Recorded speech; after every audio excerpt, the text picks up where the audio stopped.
criado à imagem e semelhança de Deus. Mas, por causa do pecado, nós nos afastamos do Senhor e ficamos vulneráveis aos ataques do inimigo, que aproveita das nossas fraquezas para causar destruição. Mas como uma pessoa pode ser usada por Satanás para impedir o agir de Deus na sua vida? Em primeiro lugar, por permissão de Deus, porque os demônios não fazem nada sem a permissão do Senhor. E em segundo lugar, as pessoas que maquinam o mal, que guardam maldade no coração, são usadas pelo inimigo para trazer divisão, brigas, mentiras, discussões, fofocas, e em tudo isso, Satanás fica camuflado para que não percebamos que é ele quem está por trás. Por isso precisamos pedir a Deus discernimento e proteção espiritual, para que quando as pessoas chegarem até nós influenciadas pelos demônios, nós estejamos blindados e fortalecidos contra todo ataque do mal. E outra coisa muito importante que você precisa saber é que o seu irmão não é o seu inimigo. Veja o que a Bíblia diz. A nossa luta não é contra pessoas, mas contra os poderes e autoridades, contra os dominadores deste mundo de trevas, contra as forças espirituais do mal nas regiões celestiais. Isso quer dizer que quando alguém tenta te ferir ou te prejudicar de alguma maneira, o diabo está agindo através da vida dela. Por isso, a partir de hoje, tenha um olhar espiritual e não foque na pessoa, mas sim no que está por trás dela. No livro de Gênesis, vemos o primeiro caso de homicídio cometido contra o próprio irmão, que aconteceu entre Caim e Abel. A Bíblia conta que Satanás plantou a inveja no coração de Caim, e isso fez com que ele matasse o seu irmão. Por isso entenda, as pessoas não são suas inimigas, mas o inimigo pode usá-las e você precisa ficar atento e vigiar para que a mágoa e a raiva não dominem o seu coração. A Bíblia diz algo muito importante sobre a batalha espiritual. Veja o que está escrito. Sejam sóbrios e vigiem. O diabo, o inimigo de vocês, anda ao redor como um leão, rugindo e procurando a quem possa devorar. O apóstolo Pedro nos alerta para ficarmos atentos e não abrirmos brechas para o inimigo, pois ele quer acabar conosco. E infelizmente, muitas igrejas e pastores têm ensinado as ovelhas a receberem as bênçãos de Deus e como alcançar a prosperidade financeira, mas poucos têm ensinado a reconhecer as ciladas do inimigo. Por isso, neste vídeo eu vou te mostrar 7 estratégias que Satanás usa contra o ser humano e como podemos nos defender delas e alcançar a vitória. Mas antes disso, já deixa aqui o seu primeiro lugar. O diabo faz com que as pessoas duvidem da sua existência. Quantas vezes nós ouvimos as pessoas dizerem que o diabo não existe, que isso é invenção do homem, que o inferno também não existe ou que o inferno é aqui nessa terra. E essa estratégia do inimigo está funcionando muito bem, pois enquanto as pessoas acham que ele não existe, elas não se importarão com a sua maneira de viver e serão facilmente manipuladas. Quanta destruição o inimigo tem causado nas famílias e no mundo. E quando essas coisas acontecem, achamos que a culpa é somente do ser humano. É verdade que a maldade está no coração do homem, mas o diabo aproveita as brechas para colocar pensamentos e ideias malignas, a fim de causar mais destruição. Segundo, o diabo rouba a palavra de Deus dos corações. Jesus contou a parábola do semeador que saiu para semear.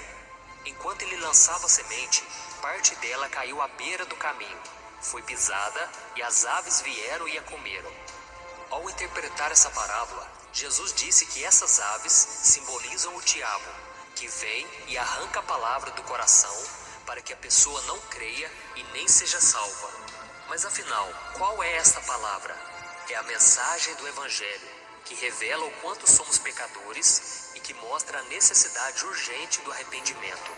Jesus disse que quando essa semente é pisada, ou seja, ignorada pelas pessoas, o diabo vem e tira essa semente, porque ele sabe que ela pode transformar o coração do homem. Terceiro, o diabo semeia o joio no meio do trigo. Em outra parábola, Jesus conta que enquanto os servos de Deus dormiam no campo, o inimigo veio e semeou o joio no meio do trigo. Ou seja, os filhos do maligno infiltraram no meio do povo de Deus. Isso mostra que muitas vezes o diabo trabalha de dentro para fora.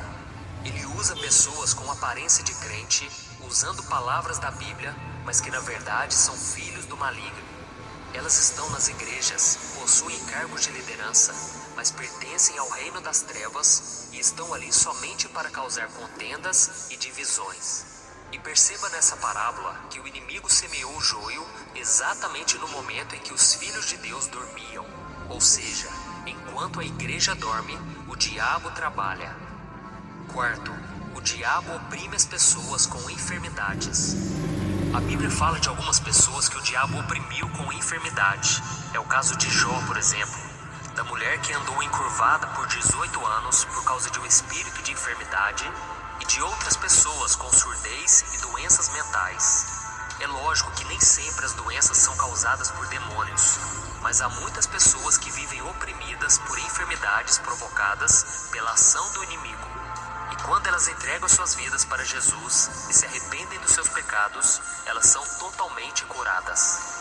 Nós precisamos ter discernimento espiritual para não agirmos como os amigos de Jó, que o julgavam e diziam que Deus o estava punindo. Mas quando nós lemos o livro de Jó, descobrimos que é Satanás que estava por trás de todo aquele sofrimento, e que Deus permitiu aquela tragédia para que o inimigo saísse derrotado e Jó ficasse mais fortalecido. Quinto, o diabo atormenta as pessoas que guardam rancor e mágoa. Quem não perdoa não tem paz. Quem guarda mágoa e ressentimento, além de viver atormentado, pode ser um instrumento do diabo para se vingar da outra pessoa ou desejar o mal. Em Efésios capítulo 4, diz que quando ficarmos irados, devemos buscar a Deus e perdoarmos o mais rápido possível, para não darmos lugar ao diabo. A Bíblia mostra que a forma mais fácil de liberar o perdão àqueles que nos feriram ou prejudicaram é reconhecendo o quanto fomos perdoados por Deus, mesmo sem merecermos. Sexto, o diabo cria ensinamentos falsos para enganar as pessoas. O apóstolo Paulo fala que nos últimos tempos, muitos abandonarão a fé e seguirão a espíritos enganadores e doutrinas de demônios. E uma das coisas que mais ouvimos ultimamente é que todos nós servimos ao mesmo Deus e que todos os caminhos levam a Deus. Porém, essas afirmações são grandes mentiras que o diabo tem usado para nos desviar do único caminho, verdade e vida, que é Jesus Cristo. E a cada dia, Satanás cria e propaga novas religiões e filosofias que pregam a paz e o amor como se elas fossem caminhos alternativos que nos levam para o mesmo fim. Mas a verdade é que não há outros caminhos. Veja o que está escrito: há um só Deus e um só mediador entre Deus e os homens, o homem Cristo Jesus, o qual se entregou a si mesmo como resgate por todos. Esses caminhos inventados pelo homem, na verdade, são atalhos, que quando chegam ao fim, dão em um grande abismo. Por isso só existe um modo de não sermos enganados: conhecer a verdade que está em Jesus. Quanto mais você lê a Bíblia, ora, ouve pregações, mais você irá conseguir identificar e fugir dessas mentiras do diabo.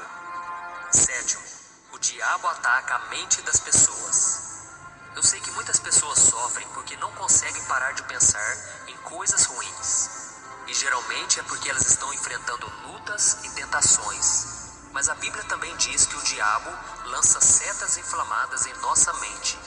E nós achamos que esses pensamentos vêm de nós, mas não são.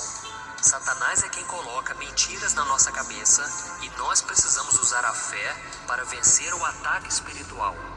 Ele nos faz achar que nós não temos valor, que não merecemos o perdão de Deus, coloca dúvidas a respeito das promessas do Senhor para as nossas vidas e diz que os nossos problemas não têm solução. Além disso, ele põe na mente das pessoas que elas não precisam renunciar suas próprias vontades para fazer a vontade de Deus. Ou seja, a mente é um campo de batalha em que o inimigo trabalha incansavelmente para nos afastar do Senhor. Então fique muito atento a isso.